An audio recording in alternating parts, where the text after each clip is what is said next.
Hi everyone, welcome to Vanessa Mariano's page. Here, Vanessa Mariano and Kay Urlich.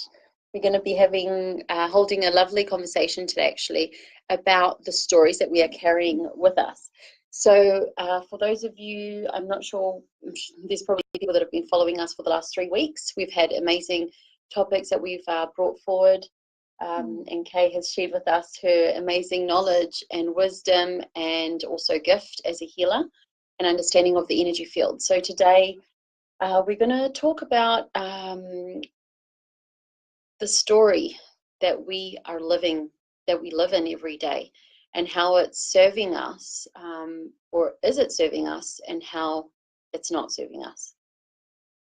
Yeah, well, just one of the things that came to my mind before we started here was when I got into looking at my life and how my life was going and how I wanted it to go, I realised I didn't know who I was. So it was a really big journey to find out who I was, around my identity and what have you. But the difficulty was when I got into a spiritual journey, the biggest challenge was to give up who I thought I was, so it's the identity that we have that we're often sticking to. The perception that we have of ourselves and the world absolutely around. So it's then stepping out of who we think we are and into more, loosening ourselves from our past and past paradigms that we've been attached to. And that was a really big thing. That was a big shock to me. I just was getting to who I was, and then it was like, well, give it up, because that's not who you are anyway. So we in some level, the person has to find out who they are, where they fit in society, but then to travel.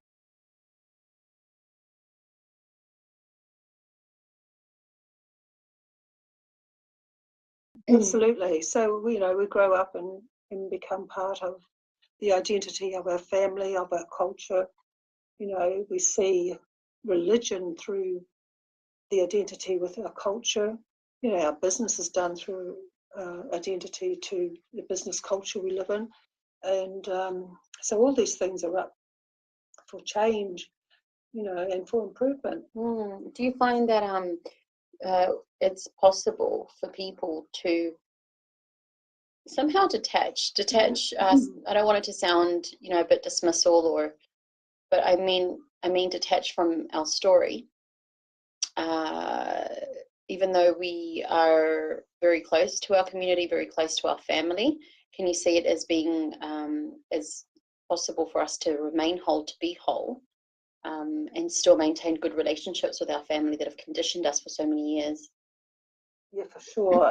I know in my own case, it was very much, so a lot of my family members were very upset with me for not playing the games that we always played. So, you have to give up the games you play within your family, and that can be a really big thing, and that can be very upsetting to people when you're not stepping into the game. So there's just really a lot of things that can only be called games that we played. There was a very good book put out. I can't remember the author, but it's called The Games People Play. And there are like 30 or 40 games throughout society that people are playing and society is playing. So it's easy to identify yourself amongst various games that we play with various people. It's like everyone has their own role. Yes. And we become masters at our roles. We do. So it's kind of like, it's almost like we already know what we're going to say back to, someone's comment or someone's way of being. Sure. And that takes us step by. So we're not a winner per se, or even a loser. We're not those things. We're people doing things. They're done. We may be successful in business or something, but it doesn't define who we are. We're still more than that. We may be locked into being a loser, but we're actually not that. We're not that. That's just a perception we have of ourselves that has grown to have more energy than it should. So it's like, that's not true. Stop giving it energy. And it comes with that. Energy grows where energy goes. So if we can find a way to I found what's worked for me is having internal dialogues, and also so questioning. Mm. And sometimes it required me having space for myself. Absolutely. And yeah, absolutely. And one of my favourite sayings that I made up is you can't change the past. You can only release the energy that attaches you to it.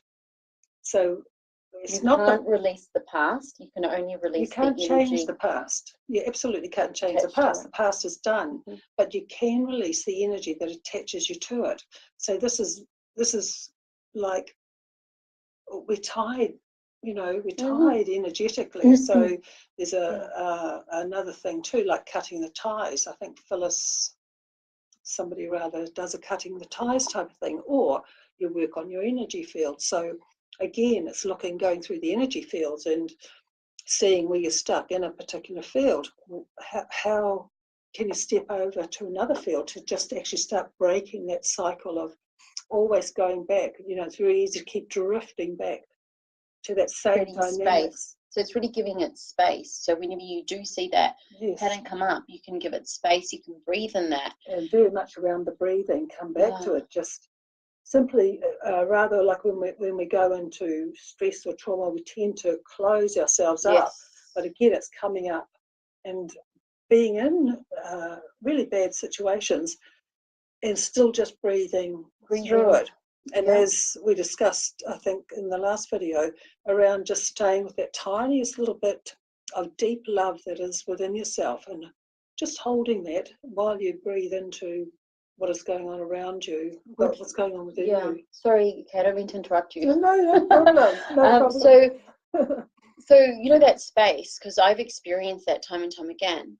Is that a space where you would say hold love for yourself around your heart, or, you know, for the situation and for the other person? Because there's a lot of things to do at the same time. Yes. What I've experienced personally is to, and this is how I help people to overcome their own, you know, blockages or limiting beliefs, and become a master really of their life, as opposed to being subdued to what is believed of them, right? So in that moment, I go through the breathing. I see the space. I just give it space where I'm not really responding or reacting. And then I experience kind of like a melt away. Yes. And that's where the transformation is. When you hold that space. It's like acceptance. You hold that space. When you're holding that space, you're actually allowing consciousness to come through you. And this is what is happening in the healing. When I'm doing the healing, and it's just as you described that you're doing with your healing. So when I'm holding someone's hands or feet, it's holding that space within me that is allowing the change to occur with the person I'm working with. So when you're holding that space, you're holding a space of deep consciousness. So this connects you to that. This is more real than anything that we've created outside of consciousness, you know, within our energy. That is the moment and the point that is more real. So even if you're only having a couple of those moments a day, they are the most important moments that you can have, because that is truly the real you there, the real consciousness, you know. Does that make sense? It does make sense. And I would see that. So let's just reverse the coin for a second. So that's the consciousness side. And what's the opposite of that, of going through that level of transformation in consciousness, so that people know how to detect it, how to recognize it?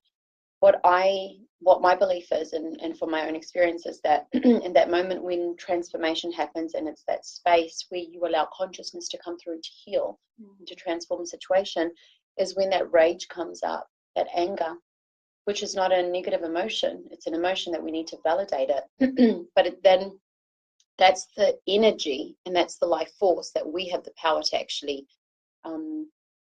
to use. Yes. Would you say so that's you are the not the indication? anger. You are not the anger. So seeing that anger, like feeling it. Seeing it, feeling it, yes. Because that's the life force, isn't it? Yes, but we don't have to give it energy. We don't have to give it more energy.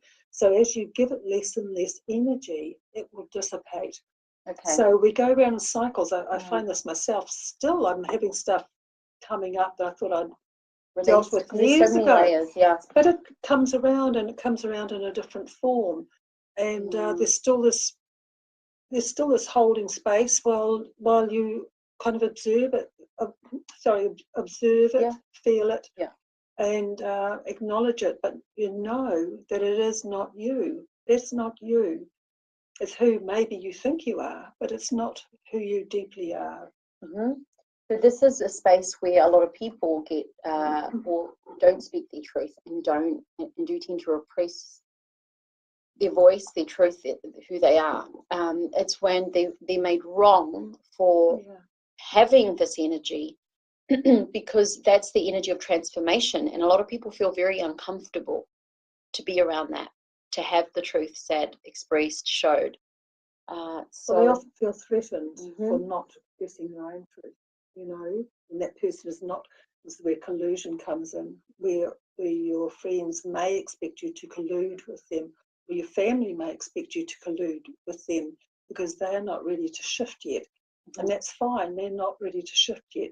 So, but where does that put the person that is in the truth? Then they've got to be brave to hold their own truth. It's and fight all the time. Well, no, just step away from it. You know, if you're getting that, then you have to step away from it. And this is where very often you have to kind of make new friends, go with new groups. You have to step away from that sometimes. Absolutely. And then you can come back, you know, with a more open heart, and just to let people be where they are. That's where they are. You know, so there's no fault, no anything like that. It's just okay for them to be where they are, but you're holding the space for where you are and sending them love, you know, because you're still opening your heart to them. So it matters, and you're teaching them, in fact. You know, okay, I see this as a double-edged sword because that's the moment that you can be most destructive to others and to yourself. But it's also the moment where the transformation, the shift can happen, where you are giving yourself a gift. You're gifting yourself by being so present in the moment and creating that space, and just allowing things to be as they are, and you know, for that healing to take place whenever it's ready. Yes, and you don't know what effect you're having on that person anyway. I recall when I was living in a Buddhist monastery in Auckland, and one of the lovely nuns, we were having a conversation, and she gave me some advice, and I just willfully, in front of her, completely ignored her advice. And I'll never forget, I knew I was doing it. I knew I was being really horrible. And she just kept loving me. She just kept loving me. How did you respond though? I can't remember, but she recommended something, and I just did the complete opposite. You know, my ego came up, and just I was not letting it go, you know. And so it's, but you know, I remember her still. That was like 20 years ago. What did she do? She stood there and she just kept smiling at me and genuinely giving me her love. And it was just so beautiful. You know, I was totally aware of what was happening now, and it just stayed with me. How she loved me unconditionally, no matter how difficult I was being, and so you're loving unconditionally in that moment, and it's a huge lesson, huge lesson. You're loving them. You're knowing. They know you love them no matter what they are or who they are or what they're like, you know, so you're showing this wonderful love by still just holding that space for them. You know, when they're ready, they can step into that space. You left something beautiful with you. She certainly did. Yeah. So we never know how we are transforming people's lives. Absolutely. We never know. So, you know, it's like every act of kindness matters. And, you know, being kind on the street or anything, it really matters. It matters to that person, and it reverberates. Yeah. So how does the act of lack of love interfere with this process in a person? Well, it just continues the status quo, doesn't it? Mm-hmm. Sadly. Mm-hmm. So it's when you allow rage to actually take charge of your actions, take charge of your relationships. And we also see this on a global level happening. For instance, with the shooting in Christchurch, you know, in the Middle East, that would be returned with fire. There would be a war in Christchurch, and where the Muslim community and New Zealanders held a space for that not to happen. They held that in love, you know. So no matter what is happening, it's holding it in love. And you know, look at that's reverberating around the world. So whatever we're doing is people are watching. You know, it matters. And if we feel like we're going through, there's so much happening internally, don't you think, Kay, it's important to give ourselves the time to really just go through that change, that internal change? Sure, just trusting yourself, what is right for you. And surrounding yourself with people that can also lift you, people that you trust, that can either lift you or that are there to hold space for you. Well, they're a treasure, aren't they, if you're surrounded by people like that. And I mean, probably worst thing to do is get on Facebook and speak your mind. Yeah, in that because moment. you will get trolled by someone. But yeah, absolutely. But also staying up, I mean, what's helped me also is recognizing when social media does get too much and just taking time away for myself and just regathering, you know, just recentering and understanding or tuning into what my truth really is. You do need to get back. It's about taking control. I was having a conversation with my mum yesterday, and you know, it's an observation that I had as well when on my birthday we had when we had a dinner with friends. I realized that when we are together socially, there's some people, and I've probably done it myself at some stage. I think it was mainly when my partner was overseas. I always had my phone with me, and you adapt this behavior where you kind of lose control and you lose sight of your present moment, and you're literally giving your life force, you're giving your energy away to like a device, and that's keeping you away from your present state. And I realize I really struggle to have conversations, and I'm going to be speaking up more about this. I struggle to maintain a conversation with somebody that is literally like holding a phone in one hand, doing stuff, and then speaking or pretending to be present and connecting with you because they're not really connecting.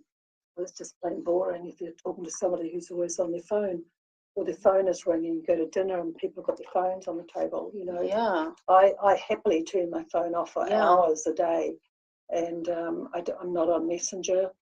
I don't give out my phone number. I can't think of anything worse than my phone ringing while I'm with someone. And no, get a grip. Yeah, and I'm really feeling how the necessity of actually starting to take control over how we are using these devices. You know, Absolutely. Are we using them to fill time, or are we using it, you know, wisely as well to kind of enhance connection, or is it kind of interfering really? Because we're social beings, and I find that the moment that we are together with people, that's the moment when we really heal and we go through transformations and we see things of ourselves and other people see things of themselves. It's a beautiful moment to really connect, engage, grow, and just kind of nurture. Yeah, well, that's a gift you're giving that person, that you're giving them your attention. You know, you're with them, you're hearing them, and you know, you're just being with them and being witness to whatever is going on for them. Do you think it's healthy to really speak directly to the person and state, you know, because it's your value, it's not necessarily the other person's value, but then if they're in your time, in your space, do Do you think it's essential? I personally feel it's essential to actually voice. How you feel? Yes, yes. Well, but yeah, I guess that's under the circumstances, isn't it? And appropriate to the time, you know. Just I do tend to blurt out whatever going on to me. Yeah, that's good. Yeah. Well, I don't know. Yeah, well, I think, you know, that brings us to, I think, it brings us in conversation. It starts a conversation of really honoring your truth and allowing, you know, for transformation in order to occur as well. It's a matter of us standing in our truth and speaking our mind, even if it's not someone else's reality, right? Yes, yes. Well, I know I write, you know, like this, and I find it easier writing. Writing's my forte rather than speaking, you know. As you notice with your books are incredible. Clearing my voice all the time. Oh yeah. Well, let's have a lolly then. But I was saying, okay. So do you think, like, sometimes I find myself sending messages to people because sometimes I don't feel like engaging my energy with, you know, particular people, and rather just kind of getting my voice out. Yeah, that's you know, we whatever works for us, right? Whatever works. Yeah. And, the main thing is that we are we're really acting in our truth or standing in our truth. Yeah, coming back, staying centered. Where are we? What are we, you know? How are we? Just staying. Yeah. And I think I did it in the first book, with structured energy healing. Just coming back like every hour, remembering to breathe into yourself, and you know, because it's very hard to do. This is why breath is so important. Everybody raves on about yoga and breath, but this is why. It's because breath is life force. Yeah, so like every hour on the hour, I would have it where where am I, you know?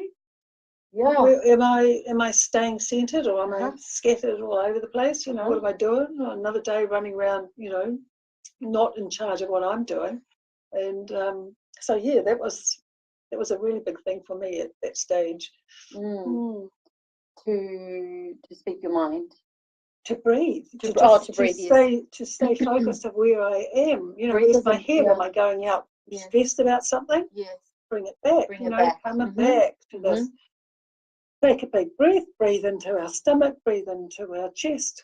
You know, and this is obviously all the work that I do that you can learn with me, and I'll show you some other exercises as well. Okay, so I've got this ritual, and I've come to the understanding that I understand how different, you know, life was back in the day and why things were so slow.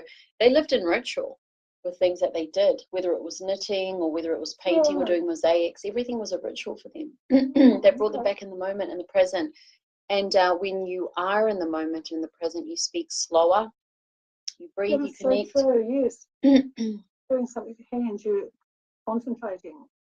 I know I used to always be really in the moment, playing tennis or painting, neither of which I did very well, but I loved to do. And knitting. But who told you that you didn't do it well? Oh, me. I was no champion tennis player. Okay. Nor was I a good painter.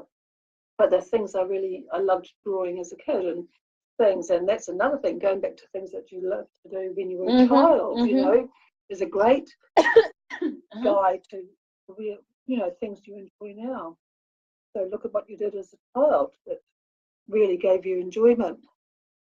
And being on the phone doesn't count. Being on a device, as the children are now, does not count. No. It's like engaging all of our senses, right? That's why dancing is something that really brings me back to life without even knowing. Yes. Engaging your body, your breath as well. And also, I'll just say this, also in the dating world, you know, when I meet men, one of the first questions I actually ask guys is what they enjoy to do as a passion. Okay. Because it sounds funny, but you know, it has a point. It's because you know that this person has a life outside of, you know, being with you. Yes. And that actually, you know, takes the time to take care of themselves. Yes. Right? So there's so much in that answer. Right. Well, it'll be interesting to hear some of the answers you have. Yeah. So so this is a really interesting conversation that we're having, Kay, about our story, and how being so attached to our story can literally keep us stuck. Absolutely. It keeps you stuck, keeps you stagnant. It keeps you in a space where you are not exploring your emotions. You're just constantly like in a rut, feeling the same emotions. But really, when we are stepping away from and allowing ourselves to be detached from the story, really observing it and allowing consciousness to kind of work through us in that moment when we find ourselves really struggling, or where we have struggled in the past, that's a space where we can allow consciousness to kind of work through us. And it's not necessarily doing anything, it's just giving space. Yeah, I mean, that's a bit like being at the top of the cliff and saying, you know, for most of us, we get to the top of the cliff and we get to the edge of our paradigm, you know, and we get to the edge of our comfort zone, and it's like, oh my God, there's nothing there. You know, you're virtually jumping off a cliff. You don't know what's there. And what comes to mind is, you know, that one step. Just you take the next step into that unknown, into a dark tunnel, you know. But in my experience, it's always better. You come through, you go through tough times and hard times that are unbelievably bad at times, but when you come through, you actually come out a lot better than what you were before. And of all the tough times I've had, there's no way I regret any of it, because it's taken me another step further into a deeper aspects of myself. You know, like expansion. That's where expansion takes place. And this is what Adyashanti says. He says that human nature, right? It's kind of like we're waiting for that drastic beginning or that drastic end, and you know, having some kind of like intensity moment when we are beginning something or when we are ending something. But it's like a false perception of how to move through processes. And what you've just described, you know, explains it really well. You just explained it really well, Kay. It's if we can just shift our perception of seeing that things can flow, like everything is already there. It's just a matter of how much are you, how much are we actually allowing to come through.